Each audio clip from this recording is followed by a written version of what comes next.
दोस्तों TR Urdu uncut studio से आपका मेज़बान डॉक्टर फरकान हमीद आपको सलाम अर्ज़ करता है। दोस्तों, क्या आपने भारतीय मीडिया की जानिब से तुर्की की फ़ज़ाई हदूद में भारत के अमेरिका से ख़रीदे गए अपाची हेलीकॉप्टरों के गुजरने की इजाज़त ना दिए जाने की इल्ज़ामात की खबर सुनी है? तो आइए देखते हैं इसमें हकीकत क्या है और क्यों कर भारत ये हेलीकॉप्टर हासिल करने में नाकाम रहा है। भारत के लिए अपाची AH-64E जैसे जदीद हमलावर हेलीकॉप्टरों की बर्फ़ तरसील महज असकी ज़रूरत नहीं बल्कि एक सियासी और स्ट्रेटजिक तरजीह भी है। भारत का अपाची हेलीकॉप्टर ख्वाब क्या तुर्की ने चकनाचूर कर दिया है? भारत में मीडिया ने जिस तरह से इस वाक़ये को तुर्की के साथ जोड़कर फ़ज़ाई हदूद की बंदिश का इल्ज़ाम आयद किया है, उसने न सिर्फ नई सफारती बहस छेड़ दी है बल्कि खित्ते के तजिया कारों को एक मरतबा फिर तुर्की भारत पाकिस्तान मुसल्लस की तरफ मुतवज्जो भी कर दिया है। जनूबी एशिया में ताकत का तवाज़न एक बार फिर हिल चुका है। इस तवाज़न को तब्दील करने में क्या तुर्की का हाथ है? क्या भारतीय मीडिया की तरह भारतीय सरकार भी यही सोच रही है? भारत का जदीद तरीन अपाची AH-64E हेलीकॉप्टर हासिल करने का मंसूबा इस वक्त बहरान का शिकार हो चुका है और भारतीय मीडिया ने फौरी तौर पर इल्ज़ाम लगाया है तुर्की पर। सवाल ये है, सच क्या है? क्या वाकई तुर्की ने भारत का रास्ता रोक रखा है या रोक दिया है? यह कहानी कुछ और है। आज की खुसूसी रिपोर्ट में हम इस वाक़ये को कदम ब कदम सबूतों के साथ सफारतकारी, दफाई सियासत और इलाक़ाई असरात के साथ आपकी खिदमत में पेश कर रहे हैं। कहानी शुरू होती है 30 अक्टूबर से जर्मनी के शहर लाइप्ज़िग से, जहां दुनिया के सबसे बड़े कार्गो तैयारों में से N-124 पर भारतीय फ़ौज के लिए तैयार करदा अपाची AH-64E हेलीकॉप्टर एहतियात से लोड किए गए। इन पर भारतीय आर्मी एविएशन के रंग और निशानात वाज़े दिखाई दे रहे थे। ये वही हेलीकॉप्टर्स हैं जिन्हें भारत लद्दाख, अरुणाचल और राजौरी जैसे हसास इलाकों में तैनात करना चाहता है। कार्गो तैयारा जर्मनी से बरतानिया फिर अमेरिका वापसी।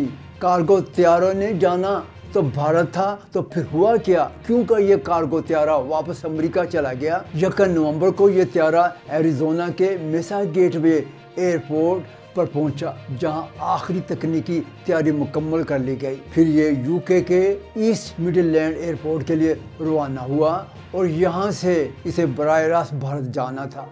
लेकिन 8 दिन की पुरसरार खामोशी के बाद तैयारा अचानक वापस अमेरिका लौट गया। ये वो लम्हा था जब आलमी दफाई माहिरीन हैरान रह गए। ऐसी लॉजिस्टिक परवाज़ों में बेवजह ताख़ीर का कोई तसव्वुर ही नहीं होता। कहीं ना कहीं कोई बड़ी रुकावट सामने आई थी। भारतीय मीडिया का इल्ज़ाम तुर्की पर। भारतीय मीडिया ने फ़ौरन निशाना बनाया पाकिस्तान के करीबी और दोस्त मुल्क तुर्की को। उन्होंने दावा किया कि तुर्की ने N-124 को ओवरफ्लाइट परमिशन दी ही नहीं है या देने से इनकार कर दिया है। भारतीय मीडिया ने इल्ज़ाम तो लगा दिया लेकिन कोई सबूत फराहम न कर सका। तुर्की भारत में कशीदगी क्यों कर? ये इल्ज़ाम भारतीय मीडिया ने तुर्की पर लगाया ही क्यों? इसका जवाब पोशीदा है तुर्की भारत ताल्लुकात के तनाव में। कश्मीर पर तुर्की का दो टोक मौक़िफ़। सदर रजब तय्यिप एर्दोग़ान मुसलसल कश्मीर के मसले को आर्मी फ़ौज में उजागर करते रहते हैं, जो किसी भी सूरत भारत को हज़म नहीं हो पाता और इसे पाकिस्तान की हमायत समझा जाता है। पाकिस्तान तुर्की स्ट्रेटजिक इत्तेहाद, पाक तुर्क दफाई ताउन, ड्रोन्स टेक्नोलॉजी, नेवल पार्टनरशिप, ये सब भारत को मुसलसल बेचैनी में मुब्तला किए हुए हैं। खुसूसन पाक फ़ज़ाइया के बायरख्तार TB2 ड्रोन्स ने खत्ते में भारत की पोजीशन को चैलेंज करके रख दिया है। अपाची AH-64E भारत के लिए क्यों अहम है? अपाची AH-64E सिर्फ एक हेलीकॉप्टर नहीं, ये खित्ते में पावर बैलेंस का फैसला कुन हथियार भी है। फायर एंड फॉरगेट हेलीफायर मिसाइल, हालत जंग में रात और ख़राब मौसम की सलाहियत, टैंक शिकन रोल, बुलंद पहाड़ी इलाकों में ऑपरेशन। भारत ने चीन और पाकिस्तान के खिलाफ हसास रद्दों पर तैनात करना चाहता है। इससे तरसील की ताख़ीर एक बड़ा धचका भी है भारत के लिए। क्या वाकई तुर्की ने रोका है इसे? माहिरीन क्या कहते हैं? तकनीकी क्लियरेंस सबसे बड़ा मजबूत इम्कान यही है।